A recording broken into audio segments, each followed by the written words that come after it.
Bismillahirrahmanirrahim. Assalamualaikum warahmatullahi wabarakatuh.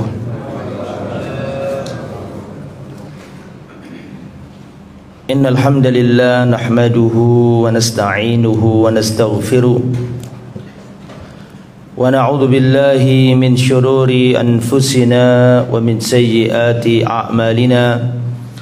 من يهده الله فلا مضل له ومن يضلل فلا هادي له وأشهد أن لا إله إلا الله وحده لا شريك له وأشهد أن محمدا عبده ورسوله لا نبي ولا رسول بعده اللهم صل وسلم وبارك على سيد المرسلين محمد وعلى آله وصحبه أجمعين أما بعد. Taib ikhwatal iman rahimani wa rahimakumullah, para hadirin, semoga antum semuanya diberi rahmat oleh Allah Subhanahu wa taala. Amin ya rabbal alamin. Kita lanjutkan kajian kitab Kaifa Amaluhum li Fadilatis Syekh Al-Munajjid hafizahullah. Kita masih pada pembahasan yang sama, ta'amulun Nabi ma'al aghniya, seni interaksi Nabi atau muamalah Nabi dengan orang-orang kaya, masih di subbahasan yang sama. Wa kana yukhalituhum fi aswaqihim faya'muruhum bil ma'rufi wa yanhahum 'anil munkar. Rasulullah bergaul dengan orang-orang kaya dan yukhalituhum fi aswaqihim, bercampur dengan mereka di pasar-pasar mereka. Kemudian Rasulullah menyuruh mereka yang ma'ruf dan mencegah mereka dari hal yang mungkar. Rasulullah sallallahu alaihi wasallam pernah di pasar beliau berkata, "Ya ma'syarat tujjar, wahai para pedagang, wahai para saudagar. Inna tujjara yub'atsuna yaumal qiyamati fujjara illa manittaqallah wa barra wa sadaqa." Wahai orang-orang pedagang, wahai para saudagar, kalian akan dibangkitkan, atau mereka pada hari kiamat akan dibangkitkan sebagai fujjar. Apa artinya fujjar? Makanya ada istilah at-tujjar fujjar. Para saudagar itu fujjar, orang-orang yang jahat, orang-orang yang rusak, orang-orang yang curang. At-tujjar fujjar, para pedagang itu orang yang curang, orang yang jahat. Illa, kecuali manittaqallah, orang yang bertakwa kepada Allah, wa barra, dan yang baik, yang jujur, wa sadaqa, dan yang jujur. Jadi orang-orang saudagar itu dibangkitkan sebagai orang yang curang, kecuali orang yang bertakwa dalam jual belinya, tidak menyembunyikan aib, tidak menipu, tidak memperdaya pembelinya, wa barra, yang baik, wa sadaqa, dan jujur. Kenapa kata Al-Imam Al-Qadhi, beliau mengatakan lima kana min daidanit tujjar at-tadlis fil muamalah, karena kebiasaan para pedagang itu tadlis. Tadlis itu menyembunyikan sesuatu dalam muamalah, mesti ada yang ditutupi. Ada yang lecet, ada yang rusak, ditutupi, dipoles, atau ditaruh di bawah supaya nggak kelihatan. Lah sedikit atau banyak, yang namanya pedagang itu mesti ada kayak gitu. Sedikit atau banyak pedagang itu mesti ada kayak gitu. Makanya dikatakan at-tujjar fujjar. Para pedagang itu orang-orang yang rusak, curang. Kecuali orang yang bertakwa. Orang bertakwa itu kan intinya orang yang merasa dilihat Allah. Apa yang diperintahkan Allah dikerjakan, yang dilarang ditinggalkan. Oh ini nggak boleh, maka nggak dikerjakan. Orang kalau pedagang punya sifat takwa, berarti dia gerak-geriknya merasa dilihat Allah. Ya, dia tidak melakukan kecurangan. Karena curang dalam jual beli itu bisa menghancurkan barokah. Maka nggak boleh kita curang dalam jual beli. Dan itu terjadi di zaman Khalifah Umar bin Khattab. Orang-orang curang dalam jual beli. Maka Umar pun mengeluarkan dekret agar tidak curang dalam jual beli susu. Nah, kita lanjut. Wa kana yanhahum 'anil ghish fil bai'i wasyira. Dulu Rasulullah melarang para pedagang 'anil ghish, untuk berbuat curang. Fil bai' dalam fil bai'i wasyira, dalam jual beli. Tidak boleh, baik jual maupun beli tidak boleh curang. An Abi Hurairah radhiyallahu anhu, dari Abu Hurairah, anna Rasulullah sallallahu alaihi wasallam marra ala sabratin min ta'amin. Rasulullah pernah berjalan, ada pasar begitu. Rasulullah pernah berjalan terus melewati kumpulan makanan. Ada makanan-makanan gitu. Fa'adkhala yadahu fiha, maka Rasulullah memasukkan tangannya ke tempatnya makanan tadi. Fanalat asabi'ahu balala, maka Rasulullah menjumpai tangannya ini basah. Berarti ada yang sembunyikan di bawah itu. Yang jelek taruh di bawah. Makanya Rasulullah memeriksa, menginspeksi begitu. Ternyata tangannya Rasul dibasah. Oh, berarti ada yang rusak. Maka Rasulullah mengatakan, ma hadza ya sahibat ta'am. Apa ini wahai penjual makanan? Kenapa bawahnya kok basah? Maka si penjual makanan berkata, asabathus sama ya Rasulullah. Asabathus sama, terkena hujan, air hujan ya Rasulullah. Maka Rasulullah tidak memberi udzur. Rasulullah tidak mengatakan, oh tidak apa-apa kalau gitu. Tidak. Rasulullah berkata, afala ja'altau fawqa ta'am. Tidakkah kau jadikan yang basah itu ada di atas, supaya orang tahu, biar gak kelihatan yang bagus tok di atas tadi bagus-bagus, ternyata bawahnya basah, artinya gak bagus begitu. Kenapa kau tidak taruh di atas yang basah? Kayyarahunna, supaya manusia melihatnya. Man ghasya falaysa minna, falaysa minni. Siapa yang menipu, curang, maka dia bukan bagianku, bukan golonganku. Ini menunjukkan Rasul itu perhatian dengan keberkahan harta. Termasuk yang terjadi di zaman Khalifah Umar bin Khattab. Ketika Umar mendapatkan informasi bahwa susu dicampur dengan air, ya, zaman itu sudah ada. Itu zaman manusia terbaik loh pada. Kalau zaman sekarang, siapa yang jamin? Ya, ada madu dicampur, ada susu dicampur. Itu terjadi di zaman Khalifah Umar. Maka Umar bin Khattab mengeluarkan dekret larangan mencampur susu dengan air. Dan Khalifah juga mengeluarkan dekret, ya, la yabi' fi suqina illa man tafaqqaha fid din. Tidak boleh jualan di pasar kami kecuali orang yang paham agama. Nah, seandainya dekret ini diamalkan sekarang, mungkin gak ada orang jual beli, gak ada orang masuk pasar. Karena syarat masuk pasar harus paham jual beli, paham hukum-hukumnya. La yabi' fi suqina illa man tafaqqaha fid din.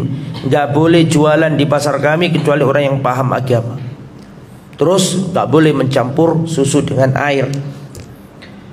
Maka kisahnya sering saya sampaikan, Umar bin Khattab memastikan undang-undang yang sudah dibuat itu berjalan dengan baik. Maka Umar malam hari beliau memeriksa kondisi rakyatnya, berjalan di tengah malam atau di malam hari di lorong-lorong kota Madinah. Maka Umar bin Khattab menjumpai dialog antara seorang ibu penjual susu dengan putrinya. Ibunya berkata, wahai putriku, ambil air dan campurlah air itu di susu ini, dengan harapan kalau susunya dikasih air kan otomatis lebih banyak, ya, lebih untungnya banyak, tapi kualitasnya rendah dan itu menipu. Jualnya atas nama susu, tapi ternyata di situ ada airnya.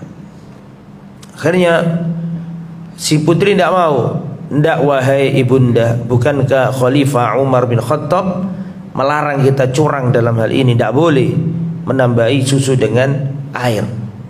Maka ibunya berkata, campurlah wahai anakku. Semua orang mencampurnya, ya, semua orang mencampurnya. Dan Umar bin Khattab tidak melihat apa yang kita lakukan. Dan Umar bin Khattab tidak tahu apa yang kita lakukan.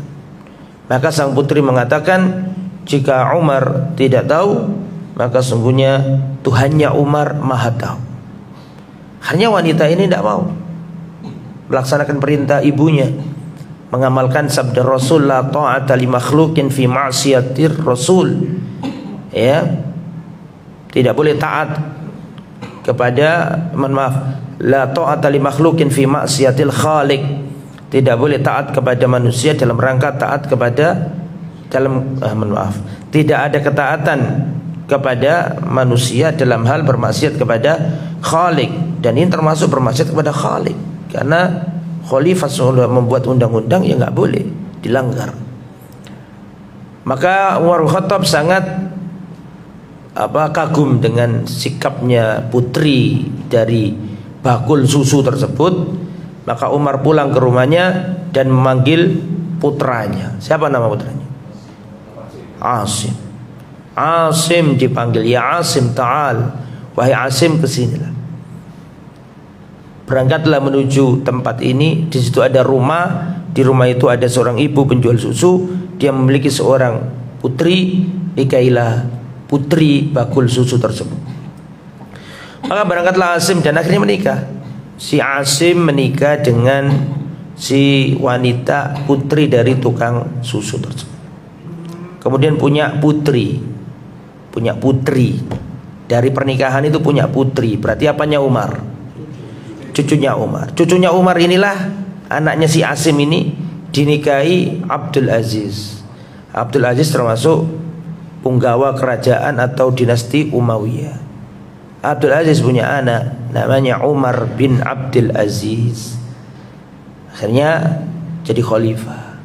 Jadi Umar bin Abdul Aziz itu cucunya Umar bin Khattab, tapi dari jalur ibu. Paham enggak? Ibunya Umar bin Abdul Aziz itu putrinya Asim, putri dari putrinya si tukang susu. Berarti kan kakeknya siapa? Kakeknya Umar bin Abdul Aziz, tapi dari jalur apa? Ibu adalah Umar bin Khattab radhiyallahu anhu. Nah, itu buah dari perhatian dalam hal yang halal dan haram. Kalau perhatian, Allah kasih generasi yang baik yang memperhatikan halal dan haram. Terus kita lanjut. An Nabi Hurairah radhiyallahu anhu, la tusirrul ibila wal ghanama. Naam. La tusirru al-ibila wal ghanama faman ibta'aha ba'd fa innahu bi khairin nadarain ba'da an yakhtalibaha in sya'a amsaka wa in sya'a radda wa sa'a tamrin. Jadi larangan untuk tasriyah. Tasriyah itu gini loh. Kalau mau menjual kambing, mau menjual unta, mau menjual sapi, dibiarkan, gak dipera-pera. Dibiarkan aja, nggak diperah, biar kelihatan apa? Gemuk. Dibiarkan aja, pokoknya dibiarkan sehingga benar-benar ngumpul, sehingga kelihatannya gede dan gitu. Nah, Nabi ngelarang itu. Kalau orang niat jual beli, ya biasa aja, nggak usah dibiarkan sampai gitu. La tusirul ibila wal ghanam. Maka barang siapa yang membelinya, maka dia diberi dua pilihan. Setelah perah dulu. Kalau setelah diperah kok kelihatan wujud aslinya dan produktif apa enggak, Kan kelihatan. Kalau waktu beli sudah dibiarkan kan mesti kelihatan produktif, betul tak? Tapi ketika diperah kan ditunggu dulu, produktif apa enggak ini? Apa sih sapi? Maka kata Nabi, kalau sudah diperah maka si pembeli diberi dua pilihan. Lanjut apa? Berhenti, boleh. Makanya Rasulullah melarang ya, i'lam anna tasriyah haramun. Nah, membiarkan susu tidak diperah sebelum dijual, sampai begini diajarkan Nabi. Ngapain Nabi ngurusin kayak gini? Itu kan menunjukkan berarti Nabi sangat perhatian tentang tidak boleh mendolimi apa? Orang lain. Ya, atas tasriyah haram, membiarkan susunya kambing, domba, sapi sebelum dijual dibiarkan banyak di kantongnya, ini haram, tidak boleh. Apakah itu sapi, apakah itu unta, apakah itu domba, ya, maka nggak boleh, ya. Li'annahu hisyun, itu termasuk curang dalam jual beli. Wa khida', termasuk makar dalam jual beli. Sampai begitu. Itu padahal susu. Apalagi yang sekarang itu ayam terus dia disuntik, yang aslinya kuru jadi gemol gitu. Gak tambah dosa gede ta iku. Oh, ini sapi. Susunya juga susunya dia sendiri, nggak ditambahi susu dari luar. Betul toh? Tidak ditambahi air, disuntikkan, enggak.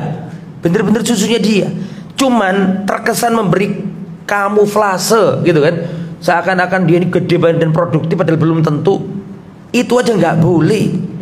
Apalagi orang memoles daging yang aslinya kecil dipompa juga kelihatan besar, ditambahi air atau buah-buahan juga. Oh, sekarang kita nggak tahu kecuali Allah yang tahu sudah. Makanan-makanan kita nggak tahu, buah-buahan juga ada yang gitu disuntik, ada yang dikasih pemanis, hanya Allah yang tahu. Ya, hanya Allah yang tahu. Nah, ini nggak boleh jual beli dengan kayak gitu, itu nggak boleh, haram, nggak boleh ya. Mungkin hasilnya lebih banyak, tapi nggak berkah, Ustaz. Percaya itu. Jual beli, ya mungkin kalau ada orang beli dapat banyak uangnya, tapi nggak ada wujudnya. Nggak tahu hilang kemana harta itu. Mungkin anaknya sakit, mungkin anaknya ini, mungkin anaknya nggak nurut, mungkin hilang, nggak berkah. Nah, termasuk dagang pakai dukun, ya sama. Dagang pakai pelarisan, pakai tuyul, atau pakai apa begitu, datang ke Gunung Surawiti atau Gunung Kawi minta kaya, ya itu jangan dikira nggak adil. Toko-toko, warung-warung itu masih banyak yang gitu ya jemaah. Jangan dikira nggak ada, banyak. Nasallallahu salamah wal afiyah. Itu malah merugikan dua hal. Hartanya nggak barokah, haram. Itu juga termasuk kesyirikan, tidak boleh ya. Wa kana sallallahu alaihi wasallam idza sana ilaihi akhaduhu ma'rufa kafa'ahu alaihi. Rasulullah itu kalau ada orang berbuat baik kepadanya, orang kaya berbuat baik kepadanya, Rasulullah akan membalasnya. Tidak membiarkan ya. Berusaha tidak punya hutang budi. Rasulullah SAW akan membayarnya meskipun orang kaya. Nah, An Abi Hurairah qala kharajan Nabi fi sa'atin la yakhruju fiha. Rasulullah pernah berangkat ke rumahnya Abu Bakar di waktu-waktu yang nggak biasanya orang bertamu. Dalam hal apa ini kira-kira? Hijrah. Tak, Abu Bakar sudah paham Rasul ini datang di waktu yang nggak biasanya orang apa? Datang. Mesti ada perkara yang apa? Penting. La yalqahu fi akhadun fa'atahu Abu Bakar, ya. Ma ja'a bika ya Abu Bakar. Ada apa engkau ya Abu Bakar? Jadi pada waktu itu Abu Bakar sudah mohon maaf. Jadi Rasulullah keluar di saat nggak biasa beliau keluar. Dan Rasulullah keluar di waktu yang biasanya Rasulullah nggak menemui siapapun, siang hari lah. Fa'atahu Abu Bakar, terus datanglah Abu Bakar. Rasulullah keluar dari rumahnya, ternyata Abu Bakar juga keluar. Kemudian Rasulullah bertanya kepada Abu Bakar, "Ma ja'a bika ya Abu Bakar?" Apa yang membuatmu keluar ya Abu Bakar? Ada apa? Yang sama tahu apa? Ya, Abu Bakar datang, nanti Umar juga datang. Yang antum ketahui apa alasannya Abu Bakar berangkat keluar rumah? Yang riwayat yang terkenal kan lapar. Ini enggak. Aku juga ngiranya gitu, ternyata enggak. Ini hebatnya Abu Bakar nih. Kenapa kau keluar ya Abu Bakar? Apa kata Abu Bakar? Kharajtu alqa Rasulullah anduru fi wajhi. Aku keluar rumah karena ingin menemui Nabi dan ingin melihat wajah Nabi. Luar biasa itu. Jadi cinta itu begini ya, kita salafiyun, ahlussunnah itu senang semangat. Ya bukti cinta itu ya ittiba, lo itu benar, itu nggak salah. Tapi kita juga harus ada dalam hati kita pengen ketemu Nabi. Itu yang kadang-kadang gersang kita ini. Kebalikannya sufi, itibanya nggak ada, pokoknya pengen ketemu gitu. Sampai ngipi-ngipi ini ketemu Nabi. Memang kita fokusnya di ittiba kepada Nabi, tapi perasaan itu juga harus ada ya jamaah. Pak berusaha ya Allah pertemukan aku dengan Rasulullah. Itu harus ada kayak gitu. Sebagaimana dulu para sahabat juga pengen ketemu. Abu Bakar tuh kalau sudah lama gak ketemu Nabi, ini contohnya. Ngapain Abu Bakar keluar? Aku pengen ketemu denganmu ya Rasulullah, dan ingin melihat wajahmu. Jadi para sahabat itu cintanya tidak diekspresikan dengan ittiba saja, tapi bagaimana ketemu sama Nabi. Nah kita pun demikian, berusaha ya, berdoa. Ya tentunya paling inti ya ittiba, kita nggak ragukan lagi itu. Karena diantara syaratnya ketemu Nabi ya adalah apa? Ittiba gitu. Maka kita berdoa kepada Allah, ya Allah jangan haramkan kami untuk ketemu dengan Nabimu di telaga. Ini faratukum alal haud, kata Rasul, aku tunggu kalian di telagaku. Aku menjaga telagaku seperti para penggembala unta menjaga telaga mereka agar nggak ada unta-unta lain yang masuk telaga itu. Paham nggak kira-kira? Jadi dulu para gembala itu punya oase, punya apa? Sumber mata air. Maka dijaga sama pemiliknya. Jangan sampai unta-unta asing masuk, paham? Nah, Nabi juga gitu. Nabi nunggu kita di telaga, dan Nabi menunggu telaga itu agar umat-umat Nabi lain nggak masuk situ. Dijaga sama Nabi. Seperti penggembala unta menjaga apa tadi? Oh iya, apa telaganya agar tidak dimasuki oleh unta-unta yang lain. Jadi kita ini ditunggu Nabi, bahkan mengawasi biar telaganya nggak dimasuki oleh umat lain. Kemudian para sahabat bertanya, apakah panjenengan nanti akan mengenal kami ya Rasulullah? Kan banyak setelah engkau wafat kami lahir anak keturunan kami. Apakah ketika jenengan nanti di telaga itu bisa mengenali kami ya Rasulullah? Kata Rasulullah, ya aku mengenali kalian. Apa tandanya? Ghurran muhajjalin. Aku melihat bekas tanda wudhu di wajah-wajah kalian. Ini kita harus ahli sholat, bukan ahli wudhu toh tapi gak sholat ya, bukan begitu. Bendino raup dia ketemu Nabi, enggak lah, maksudnya itu ashabul wudhu ya, maksudnya kalau wudhu berarti apa? Sholat, harus ahli sholat. Maka ketemu sama Rasulullah SAW. Lah Abu Bakar ini seringkali memang gitu, kita dengar Abu Bakar keluar, ditanya Nabi, ada apa ya Abu Bakar, apa yang buatmu keluar? Abu Bakar menjawab, ju. Datanglah Umar, apa yang buatmu keluar ya Umar? Ju, kan gitu. Itu kan riwayat yang sering kita dengar tuh. Tapi ini beda riwayat ini, ada perbedaan lafaz. Apa yang buatmu keluar wahai Abu Bakar? Kharajtu alqa Rasulullah wa andur fi wajhihi. Aku ingin menemui Rasul dan aku ingin melihat wajahnya Rasul. Makanya Rasul itu mengatakan, seandainya aku boleh mengambil seseorang sebagai khalil, kan gitu kan? Saya aku jadikan apa? Abu Bakar sebagai khalil, tapi aku sudah diambil oleh Allah sebagai khalil. Itu menunjukkan bagaimana cintanya Rasul kepada Abu Bakar. Ya, di atas hub. Ya, jadi hub sama khulla, habib sama khalil, tinggian mana? Dengan Khalil. Makanya kita nggak boleh nyebut Rasulullah ya Habiballah. Lah, Rasulullah bukan Habib, Rasulullah Khalil, lebih tinggi daripada Habibullah. Naam. Walam yalbas ja'a Umar. Setelah itu datang Umar. Ma ja'a bika ya Umar, apa yang membuatmu keluar wahai Umar? Umar menjawab, al-ju'. Ya, kalau Umar baru ju'. Kalau Umar baru apa? Ju' ya Rasulullah. Lapar ya Rasulullah. Faqala Rasulullah sallallahu alaihi wasallam, ana waqad wajadtu ba'da dzalik. Aku pun menjumpai sebagian dari hal itu. Sama, aku juga lapar gitu. Seperti kamu Umar. Akhirnya fantolaku ila manzili Abil Haytham ibn At-Tihanil Ansari. Akhirnya tiga orang ini dan tiga orang ini punggawanya Islam. Tidak hanya umat Islam tok yang tahu, bahkan orang kafir pun tahu bahwa Islam itu intinya Muhammad sallallahu alaihi wasallam, kemudian Abu Bakar, kemudian Umar. Urutan ini tidak hanya diketahui oleh orang Islam, orang kafir pun tahu urutan itu. Paham? Makanya ketika Abu Sufyan, ketika selesai perang Uhud, Abu Sufyan kan ingin memastikan ini Muhammad masih hidup apa enggak, Umar masih hidup, Abu Bakar enggak. Maka Abu Sufyan berkata, wahai ma'sarul qaum wa ayyuhan nas, apakah Muhammad masih ada di tengah kalian? Kata Rasulullah ngasih satu, diam, jangan dijawab. Selesai perang itu. Apakah di antara kalian ada Ibnu Abi Quhafa, Abu Bakar? Maka Rasulullah ngasih status, jangan dijawab biar dia bingung. Terus giliran nomor 3, apakah di antara kalian ada ada Ibnul Khattab? Maka Rasul ngasih syarat, dia. Umar gak kelem disuruh diam.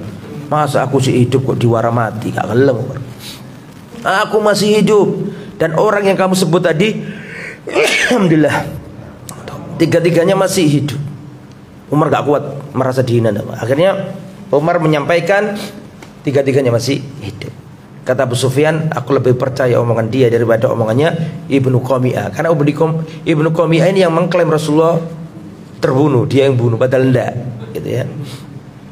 Akhirnya kata Rasul, ya sudah, ayo kita, karena engkau lapar Umar, aku juga ada lapar, ayo kita pergi ke sahabat Nabi, namanya Abul Haytham bin At-Tihani Al-Ansari. Ini punya kebun kurma. Rasulullah lapar, Abu Bakar lapar, Umar lapar.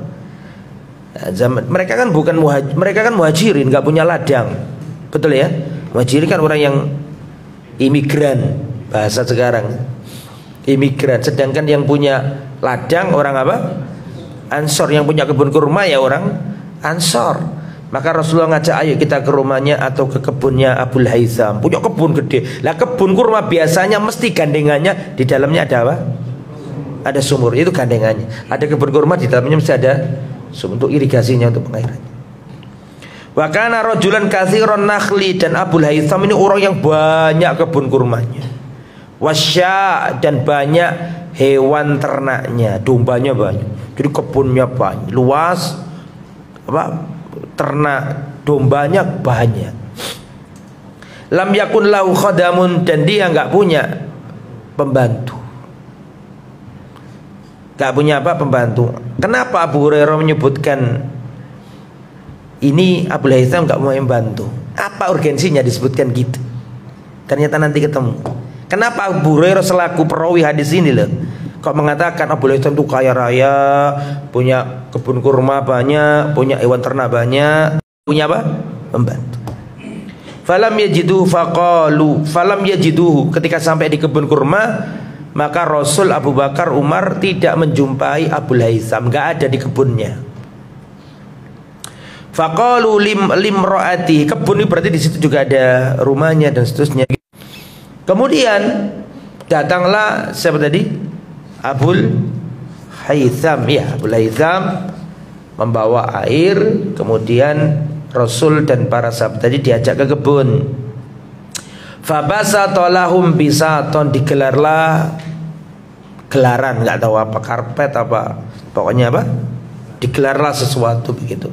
Tsumman talaqa ila nakhlin, kemudian si Abul Haytham datang ke pohon kurma. Dilihat yang paling bagus yang mana, yang paling zen, yang bisa disuguhkan yang mana, maka dicari.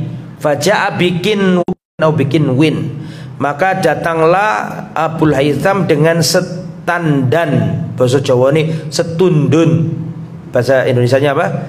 Setandan kurma. Tahu kurma? Kurma itu ada tandannya, kayak pisang gitu loh. Bukan buahnya kayak pisang, maksudnya apa? Tundunannya. Jadi bisa satu banyak gini loh. Nah ini di bawah satu tundun, satu tandan ya bahasa Indonesianya ya. Satu tandan di bawah, terus ditaruh di depannya Rasul dan para sahabat. Satu tundun begini. Kata Nabi, Afala tanakkaita lana min rutbihi, tidakkah engkau pilihkan untuk kami rutopnya? Kok kabeh disuguno, ana sing mateng, ana sing kemampu, ana sing mateng nyer, ana sing gak sepiro mateng. Paham gak maksudnya? Tapi kata sahabat ini Abu Haytham, ya Rasul, ini aradtu an takhtaru. Sengaja ya Rasul saya bawa semuanya. Seleranya kan orang macam-macam. Paham gak? Ana sing rada, ada yang suka yang rada apa? Ya sendiri gitulah. Ya. Maka monggo jenengan ambil yang matang ya boleh. Takhayyaru min rotobi wa busrihi, pilih yang rutopnya atau yang besarnya, monggo ya Rasul. Karena semuanya bisa dikonsumsi.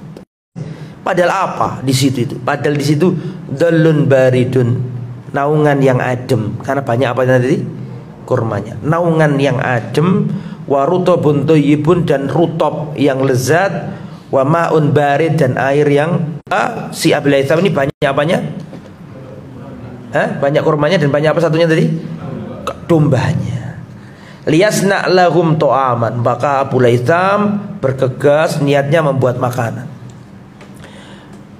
Faqala Nabi sallallahu alaihi wasallam, Nabi bersabda, la tadbakhanna dzata durrin, jangan disembelih yang punya apa? Susunya apa? Iya, jangan yang punya susu. Kalau susu kan masih diambil apa?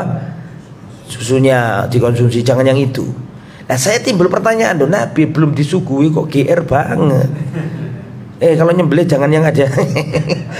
Kalau lagi dibuatkan makanan, tunggu dulu ya Rasul, ya para sahabat, dan beri kirumian nggih. Terus masuk. Terus Rasul mengatakan jangan disembelih yang ada susunya. Lah itu nggak mungkin Rasulullah gitu, kecuali Rasulullah tahu bahwa memang siapa tadi? Abu Haytham sudah ada isyarat yang menunjukkan bahwa dia akan apa? Ngembelih. Adapun belum ada isyarat apa-apa, Nabi ngomong gitu kayaknya nggak mungkin. Dan Nabi itu orang menjaga ifa, menjaga diri, nggak mungkin lah. Ya, tapi ketika mengetahui gelagatnya siapa?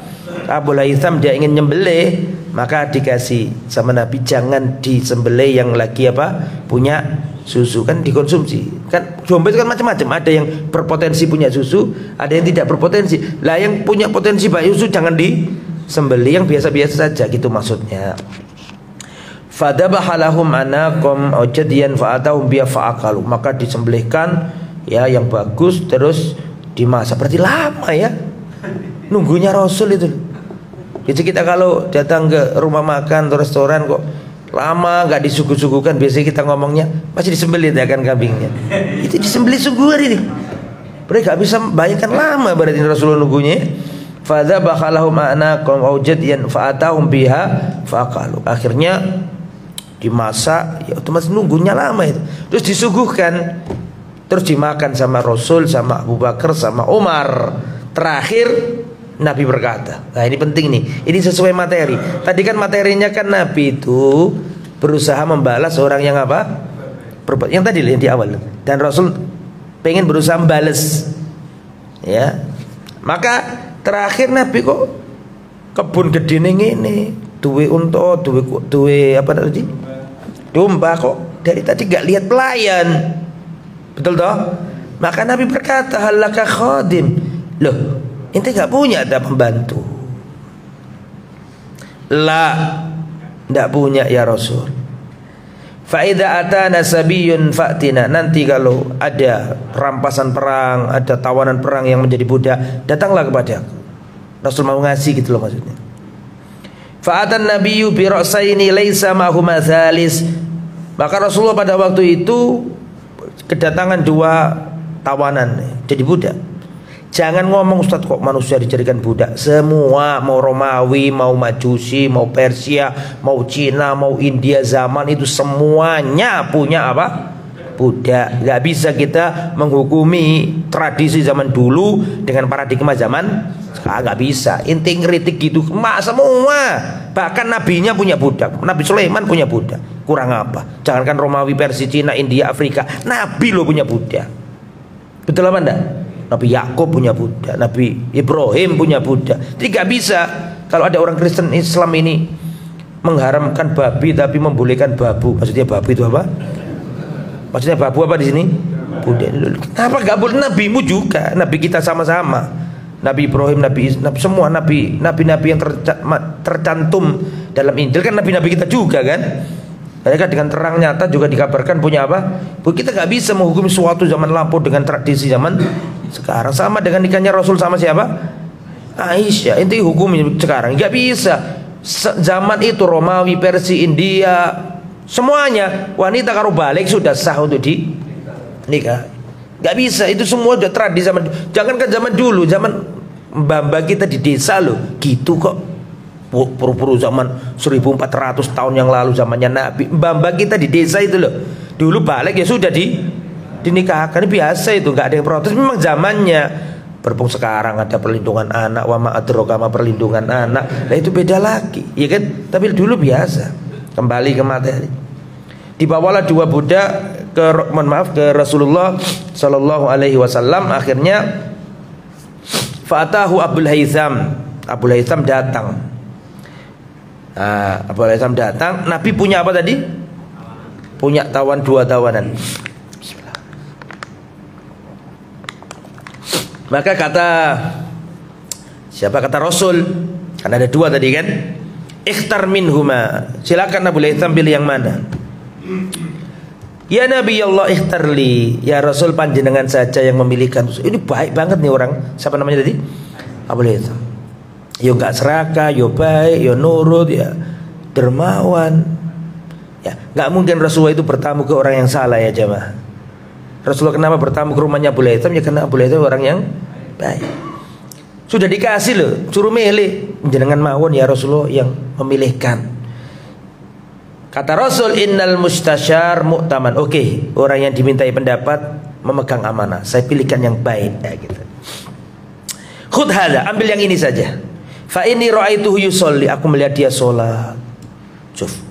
Itu juga dipertimbangkan budak sholat.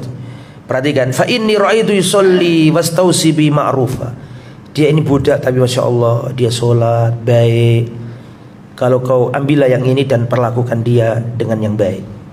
Jadi dipilihkan Nabi, pilihlah ini dan perlakukan dia dengan baik karena dia ini ahli sholat. Jadi budak pun kalau taat ibadah itu harus diberi kemuliaan. Fantalaqa Abul Haytham ila imraati, maka Abul Haytham membawa budak yang dipilihkan siapa tadi?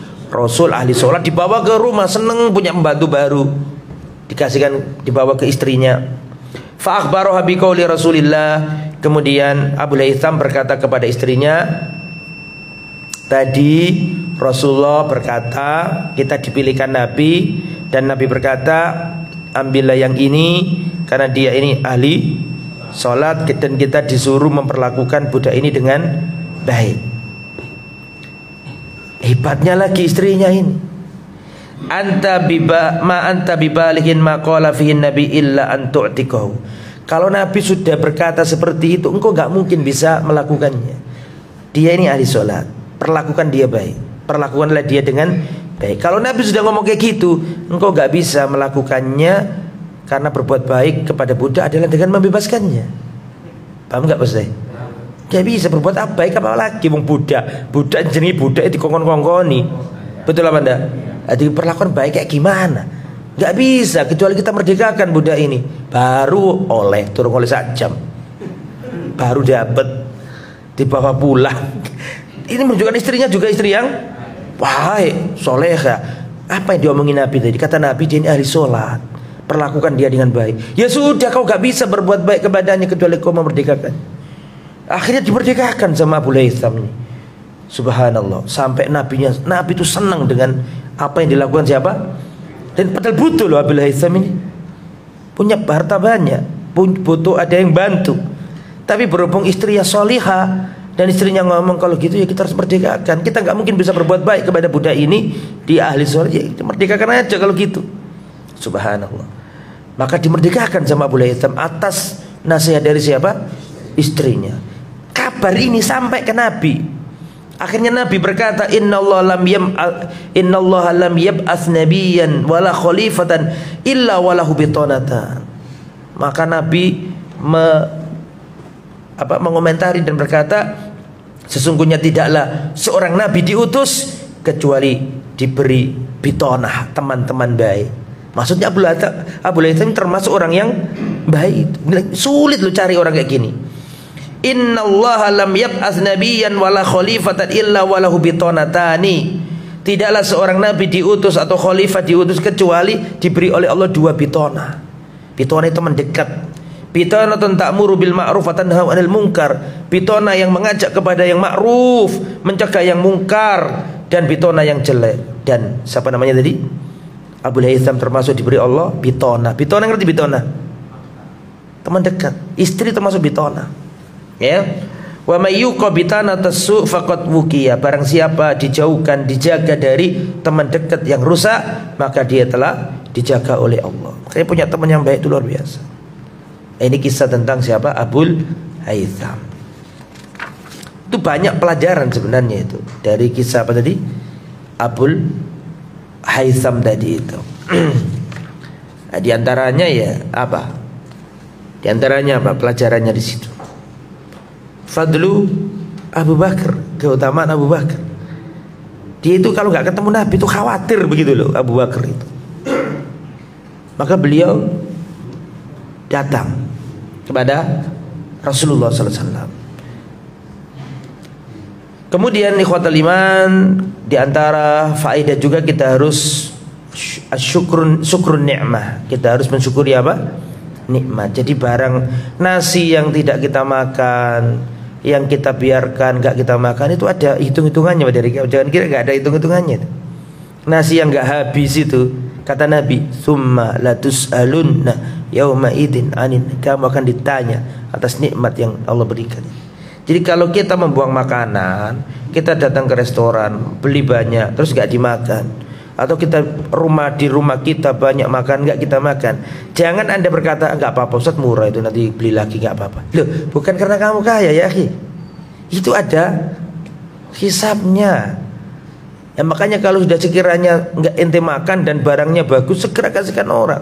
Bagimu itu nggak biasa, bagi orang lain itu luar biasa itu.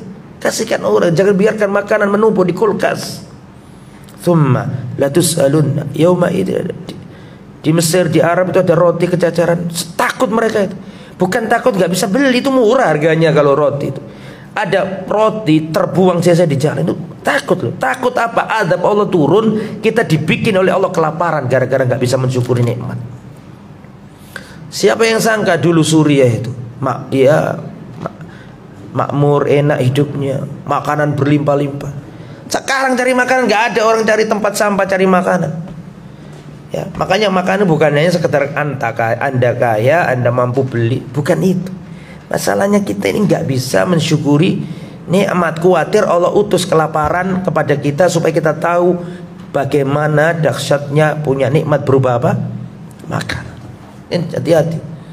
Orang Arab kadang-kadang tahu makanan kecacar, roti tamis itu, roti yang biasanya untuk cocol apa namanya?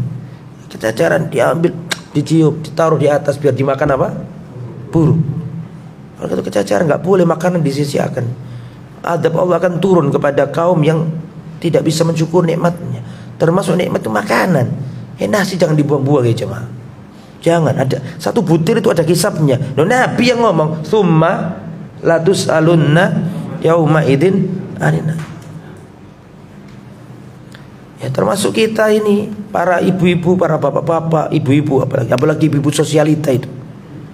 Tasnya apa? Apa istilahnya branded ya? Branded. Itu ratusan juta Pak, ditaruh di lemarinya.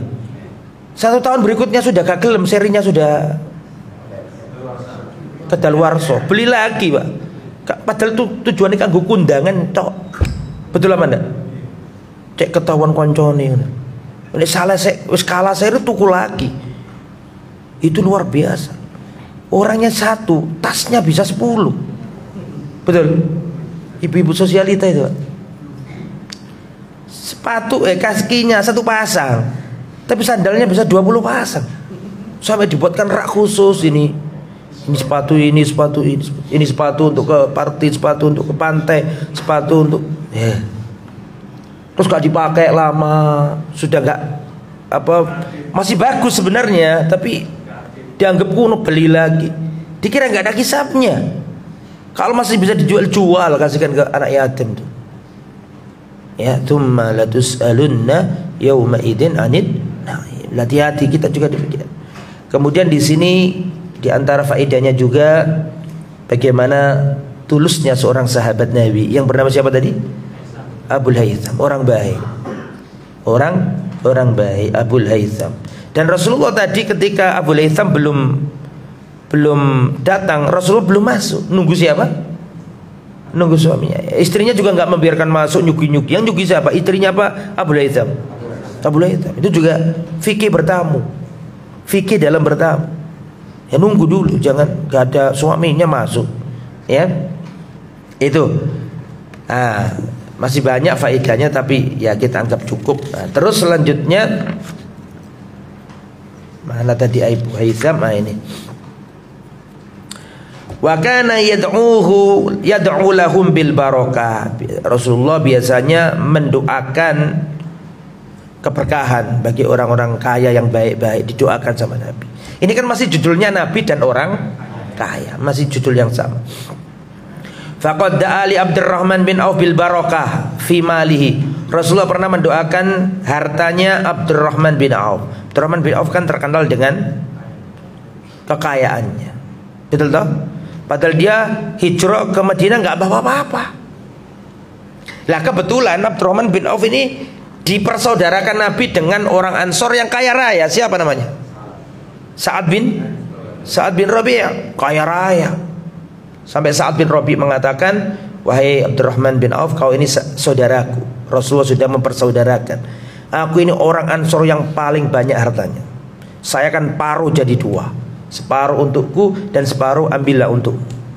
Dan aku punya dua istri aku juga punya dua istri. Lihatlah kepada dua istriku itu, mana yang menurutmu paling menakjubkan dirimu, biar saya cerai dia. Setelah selesai masa iddahnya, nikahilah. Wallahi ya jamaah, wallahi demi Allah, sejarah akan gagal mencatat generasi seperti mereka. Nggak akan ada lagi, nggak akan lewat lagi, nggak akan ada lagi. Sejarah tidak akan menorehkan tintanya untuk kedua kalinya mencatat ada generasi seperti sahabat. Nggak ada. Nah, Abdurrahman bin Auf juga nggak mengeluarkan haji mumpung. Ya sebenarnya saya sih nggak enak ya, tapi kalau kau gitu ya nggak apa-apa lah. Nggak juga. Abdurrahman bin Auf nggak gitu, nggak. Tapi Abdurrahman bin Auf ngomong apa? Nggak. Semoga Allah memberkahi hartamu dan istrimu. Cukup tunjukkan aku jalan ke pasar. Memang ahli dagang orang Mekah kok. Nek orang Medina ahli apa? Tani, ahli cocok tanam, ahli berkebun.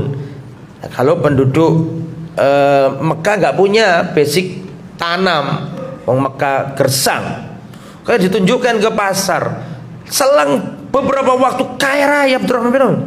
Memang orangnya, seandainya Abdurrahman bin Auf itu melihat batu, batunya disingkap, seakan-akan di bawah batu ada apa? Emas. Saking gampangnya gelek duit. Lo kan memang ono wong model ngono iki. Oh dudul tanah tahun-tahunan gak laku, wis pegel. Akhirnya wis sampeyan lah, ahli dagang ini. Wis sampean beli aja. Inti beli aja lah. Dibeli 2 hari langsung laku. Tangannya siji. Ya, tangan iki tangan dagang, tangan nyekel pulpen ya siji. Jadi gitu, ada orang itu yang memang diberi oleh Allah apa? Keberkahan dalam dagang. Nah, Abdurrahman bin Auf termasuk itu. Langsung kaya Pak, nikah sama orang Ansor dia. Ra'ana ana Abdurrahman bin Auf athara sufra faqala ma hadha. Abdurrahman bin Auf nikah, ada bekas-bekas kuning di bajunya, maksudnya itu kemantenan begitu. Maka Rasul berkata, "Ma hadha, apa ini ya Abdurrahman? Kok ada bekas-bekas kuning ini?" "Inni tazawwajtu imra'atan ala wazni nuwati min dhahab." "Ya Rasulullah, aku baru menikah dengan mahar sebesar biji kurma emas." Biji kurma, tahu biji kurma kan? Berapa gram kira-kira? Ya intinya begitulah ya. Sebesar isinya, bukan kurma loh, isinya kurma, tapi apa? Emas ya, bukan bijinya kurma buat mahar, emas ya. Langsung didoakan Nabi, barakallahu lak, semoga Allah memberkaimu. Aulim walau bisyatin, membuatlah walimah meskipun dengan seekor domba. suruh walima untuk mengiklankan nikah. Kemudian berikutnya Rasulullah sallallahu alaihi wasallam bersabda, rahimallahu rajulan samhan idza ba'a wa idza ishtara wa idza iqtadah. Semoga Allah merahmati seorang laki-laki yang samhan, yang mudah. Yang mudah pakai H, gampang, gak repot. Kan ono sing wong repot iku. Bulet, nek dijak muamalah itu gak jelas. Tapi ada orang yang gampang, mudah. Lah, Rasulullah itu mendoakan orang-orang yang samhan, gampang toleransi, mudah. Saus gampang Mas, gini aja. Orang musing ruwet ya. Ya Rasulullah itu senang kalau ada orang yang mudah. Mudah ketika menjual, mudah ketika membeli, dan mudah ketika nyaur utang. Rasulullah senang. Misalnya barang ini berapa ini Mas? Oh ini harganya ini Pak 90.000 Pak. Walah sama 80 aja lur. Ya sudah nggak apa-apa. Nah, itu namanya samhan. Paham? Atau kebalikannya, berapa ini Mas? Ini 100 Pak. 100. Kata yang membeli, ya sudah nggak apa-apa. Samhan, nggak ruwet. Ya. Tapi bukan berarti nggak boleh cari untung, tawar menawar ya boleh. Tapi Allah itu senang kalau ada hamba yang memudahkan orang. Nah, kita memang harus gitu. Jadi orang harus memudahkan orang. Sekarang ini kalau ya kita kalau ngurus apa-apa sekarang ini ya, semoga berubah nanti. Ngurus apa-apa ke instansi, padahal syaratnya sudah lengkap. Terus dia kok ngomong gini, ya ini agak lama Pak. Itu sampai ngerti maksudnya enggak? Tokno duitmu iki lho, maksudnya gitu. Tapi kadang-kadang yang ngurus sih gak paham. Padahal syaratnya sudah apa? Penuh semua. Tapi mesti ada omongan, oh ini iku Pak ya nanti. Lah kita ini kadang ada yang paham, kadang ada yang enggak paham. Lah yang enggak paham, ya ditunggu gak mari-mari. Padahal maksudnya itu, lah itu enggak boleh. Harus sahlan. Orang jangan menyulitkan orang ya. Orang kalau memudahkan orang akan dimudahkan Allah. Ya, maka Allah itu senang dengan orang yang mudah ketika menjual, ketika membeli, dan ketika nyaur atau memutuskan nyaur utang. Ojo bulet-bulet ya. Kalau nggak bisa bayar ya ngomong, mohon maaf Mas ya, saya sudah berusaha Mas tapi belum bisa bulan ini. Saya cicil nggak bisa seperti biasa. Itu minimal menunjukkan kita serius. Sekarang ini orang kalau punya utang pura-pura nggak tahu. Wih di depan mata loh, di depan pura-pura nelpon, malah gak ada yang ditelepon. Iya, padahal itu saking takutnya ditagih, pura-pura ditelepon orang kan gitu kan. Nah ini nggak boleh. Kalau ente utang ya ngomong baik-baik. Sebagaimana kau datang baik-baik. Ya kalau belum bisa ya mohon maaf, ini saya sudah komitmen bayar. Biasanya saya nggak bisa, saya cicil sekian. Oh nggak usah Mas, besok aja bulan depan nggak apa-apa. Lagi itu saling memudahkan. Yang satu ya mudah memberi informasi, nggak menyulitkan orang. Yang punya uang juga nggak deg-degan. Katanya janjinya sekarang bukan dikasih-kasih. Harus disampaikan udur, jangan dicari-cari nggak ketemu, sudah ketemu pura-pura ditelepon orang. Ya sudah suruh belum nih? Sudah. Pas, cukup di sini karena ganti bab jadi biar gak nambah ya. Semoga bermanfaat. Tinggal dikit lagi ya, Rasul dan orang kaya. Nah nanti kita akan belajar Rasul dengan Dawil Hayat. Besok insya Allah kita jelaskan tentang bab yang baru. Semoga bermanfaat apa yang disampaikan. Jazakumullah khairan katsiran.